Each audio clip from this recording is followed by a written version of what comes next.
insists that money poured into a broken financial system will trickle down to the real economy. And I care about Wall Street for one reason and one reason only, because what happens on Wall Street matters to Main Street. But can a problem created by money for nothing really be solved by ever more of the same? The major banks are racking up profits, and yet lending to small businesses actually declined in the third quarter. Our problem is that we have a very distorted economy. High-income individuals just had $800 billion added to their 401ks and are carrying what consumption there is. Bernanke has been wrong before. In 2002, he promised that cheap money would help us avoid a deflation like Japan's. Instead, it gave us a mountain of new debt and an economy trapped by 0% rates, just like Japan's. And while the chairmans bragged about rising stock prices, S&P 500 is up about 20% plus, and the Russell 2000, which is about small cap stocks, is up 30% plus. he's been less eager to discuss the food and gas prices that rose with them. Inflation falls disproportionately on the poor. You know, the cost of heating your home goes up, and you don't have the money, you're in real trouble. Or the trillions of dollars the 0% rates are taking from the pockets of savers. Somebody's paying the price for low interest rates.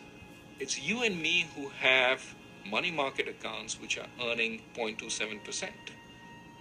Which, by the way, punishes the elderly and people on a fixed salary. I mean, I worked to save that money. And now, in one swoop, the Fed decides I get nothing for that money in order to bail out the banks. That, to me, is outrageous.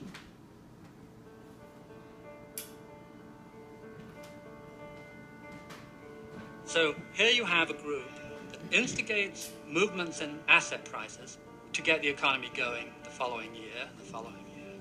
The Federal Reserve today announced plans to buy $40 billion of mortgage bonds a month until further notice. These policies bring interest rates down. It affects stock prices. It affects home prices.